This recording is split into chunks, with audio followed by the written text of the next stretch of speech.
За сайн байцгаана уу? Та бүхэндээ энэ өдрийн мэндийг хүргье. За одоо энэ удаагийнхаа цуврал хичээлээр одоо хувьцаа эзэмшихийн давуу тал болон сул талын талаар одоо орё.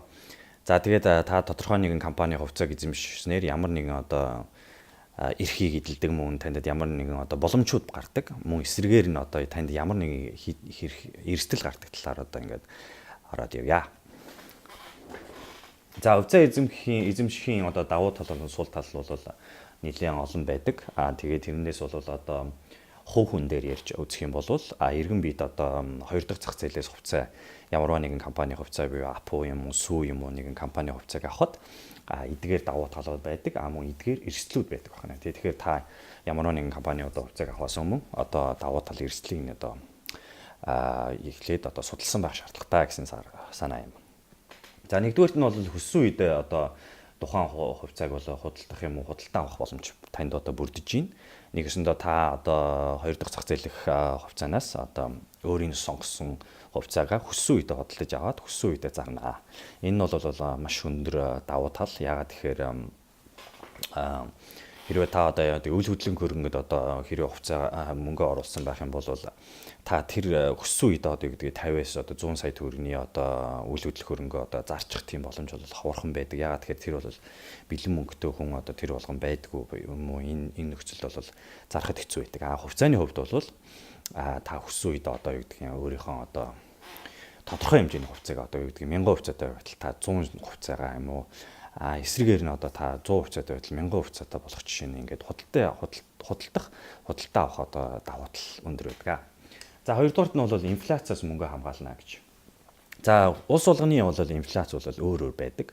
За өөр түвшинд байдаг болохоор бол инфляцийн түвшингөөс хамаараа таны өнөөдрийн сая төгрөг ирээдүйд 1 жилийн дараа тэр сая төгрөг маань байх уу гэдэг маань бас эргэлзээтэй байдаг. Энэ угаасаа бол инфляцид идэгдээд явдаг гэдгийг хүн болгон мэдж байгаа. Тэгэхээр хувьцаанд та хэрвээ зөв хувьцаанд оруулсан тохиолдолд бол та бол инфляциас одоо өөрийн хөрөнгөө мөнгө хамгаалаад явах боломжтой гэдэг нь маань одоо хэрвээ 6% инфляцтай байна гэж бодох юм бол жилийн та эх жилд хэрвээ жилийн дараа та 15% ашигтай байлаа гэж бодох юм бол та тэр 6%-аас илүү ашигтай болохоор та илүү ашигтай байна гэсэн үг. Хэрвээ та 6%-д харуулсан одоо хувьцаанд оруулаад өгөөж нь одоо 6% байх юм бол таны мөнгө маань инфляци яг түвшингөө барь явж байна. Тэрнээс доошоо байх юм бол та одоо хувьцаа бол одоо ашиггүй гэх жишээ нь тий. Тэгэхээр инфляциас бол өөрийнхөө мөнгөө хамгаалж байна гэсэн санаа. За тэгээд өмчийн эзэн буюу компани эзэн болж ногдол ашиг авна гэж. За өмчийн эзэн болно гэдэг маань та бол тодорхой хэмжээний одоо хувьцаагаар та хувьцаа авснаар бол одоо өмчийн эзэн болно. Эргээд одоо та өмчийн эзэн болж байгаа болохоор та эргээд одоо ногдол ашиг авах буюу одоо ашигаас нь одоо хүртнэ гэсэн санаа юм байна. За ингээд дараа нь бол ханшийн зөрөөнөөс ашиг олно гэж байна. За ханшийн зөрөөнөөс ашиг олох бол ерөөсөө одоо ихэнх одоо хувьцаанд орж байгаа зах зээлд орж байгаа хүмүүсийн одоо гол одоо үзүүлэлт юм байна. Энэ нь юу гэсэн үг вэ гэхээр та өнөөдөр одоо сүүгийн хувьцааг 200 төгрөгөөр аваад юу гэдгийг сарын дараа ч юм уу 2 сарын дараа 250 төгрөгөөр зараад 50 төгрөгийн ашиг авах нь бол одоо тэр ханшийн үзүүлэлтээс ашиг авч байгаа гэсэн санаа. Ногдол ашиг маань болохоор та одоо жилийн орлогоос нь хэрвээ хуваарлах юм бол бид одоо өнөөдөр 100 сая төгрөгийн орлоготой ажилласан бол тэрнийхээ 10 сая төгрөг биш ээ 10% нь одоо бид одоо хуцаа эзэмшигчтэй олгоно.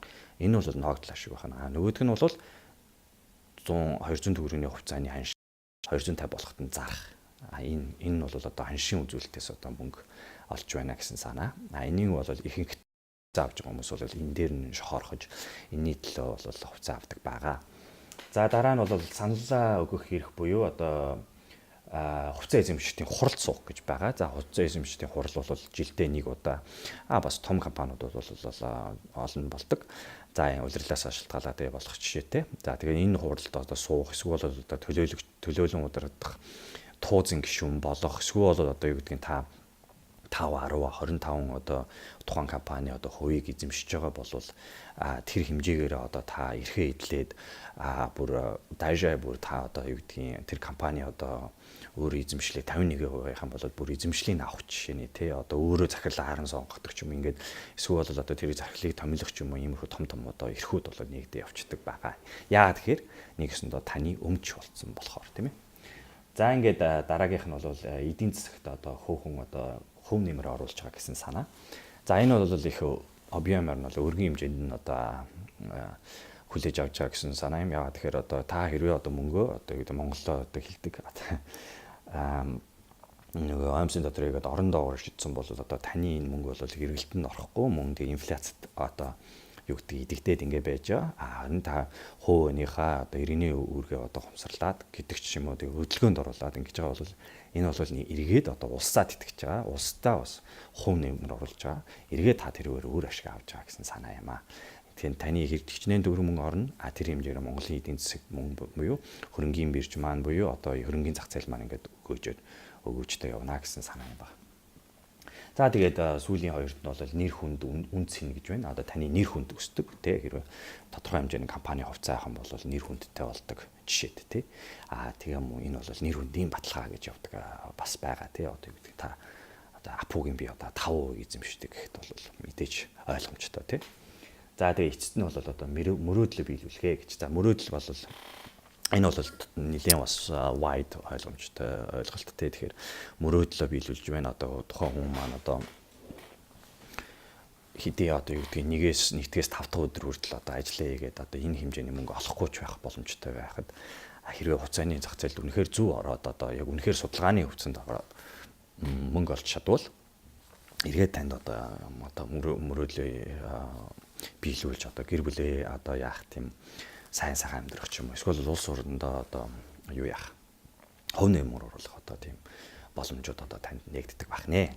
За ингээд дараа нь бол одоо хувьцаанд одоо мөнгө оруулсныхаа одоо сул тал буюу одоо эрсдлийн талаар ярив. Ямар нэг юм бол мэдээж өгөөж эрсдэл дээр тогтдог. За өгөөж эрсдлийн маань хувь маань бол мэдээж өндөр өгөөж өндөр эрсдэл бага өгөөж бага эрсдэл эсвэл дундаж өгөөж буюу одоо юм номинал хэлбэрээр явдаг байгаа гэдгийг бол та бүхэд маань л надаар хэлүүлдэггүй мэдж байгаа баха. За эрсдэл дээр бол одоо мэдээж компани одоо 0 одоо болох буюу дампуурах одоо энийг бол та нар сайн ойлгоод авах хэрэгтэй. Компани өнөөдрийн хувьцаа 50 төгрөг байж байгаа. Хэрвээ компани үнэхээр одоо буруу засаглалтаа, буруу үйл ажиллагаа яваад захирлын буруутай үйл ажиллагаанаас болоод ч юм уу эсвэл компанийн үйл ажиллагааны одоо доголдлоос болоод юм энэ компани бол дампуурах эрсдэлтэй байдаг.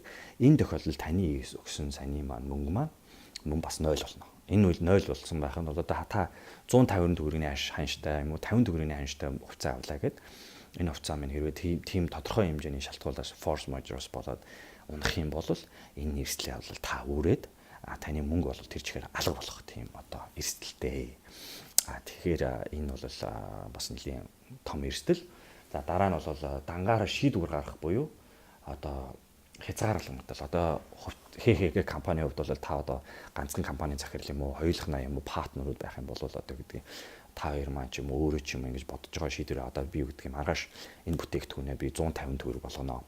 Эсвэл 200 төгрөг болгоно хэмдэрнэ бол наа ч юм уу эсвэл өсгөнөөч гэдэг юм уу те ингээд та бол дангаар шийдвэр гаргах боломжууд бол өргөн байдаг. Гэтэл одоо хувьцаат компанийн хувьд бол одоо та дангаараа ингээд шийдвэр гаргах боломж бол хязгаарлагдмал. Заавал одоо юу гэдэг бүр дөрмийн үед ч юм уу эсвэл одоо бас vice perspective одоо өргөн хэмжээний одоо perspective хэмжээний юм дээр бол заавал хуралдуулах ч юм уу туузын хуралдах ч юм ингээд бас ингээд vote одоо ингээд гишүүнчлэлийн одоо юунаас саналаас болоод одоо таны одоо шийдвэрүүд өөрчлөгдөх ч юм уу ингээд та бол ганцаараа шийдвэр гаргах боломж бол хээхээ компаниуд бол хувьцаат компани нь бол сул гэдэг байна.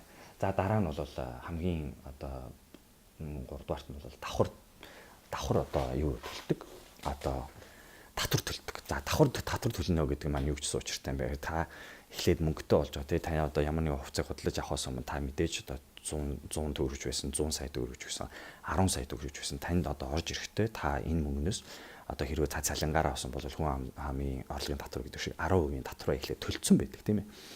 Ингээд төлцсөн байсан байгаад олж авсан мөнгөө дахиад хувьцаат компанид өгөөд дараа нь та тэндээс ногдол ашиг авдаг юм эсвэл ханшийн зөрөөнөөс ингээд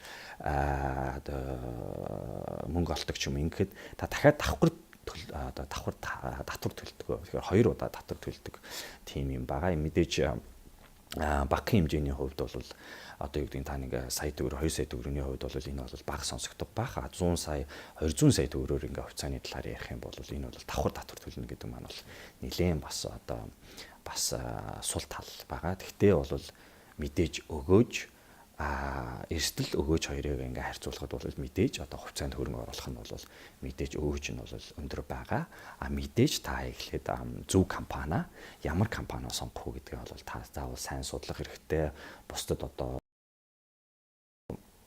тарган дуурай одоо false awareness гэж байгаа. Нэг нэгийг уруу татах ч юм уу. Одоо гэдгийг одоо Монголын нөхцөлд бол нэлээд олон ийм нөхцөл болдог. Одоо юу гэдгийг форум дээр ч юм уу, Facebook дээр ч юм уу ингэж орж ирээд би аль компани хувьцааг авах ёстой вэ гэдэг ингээд хүмүүсээс шууд асуудаг.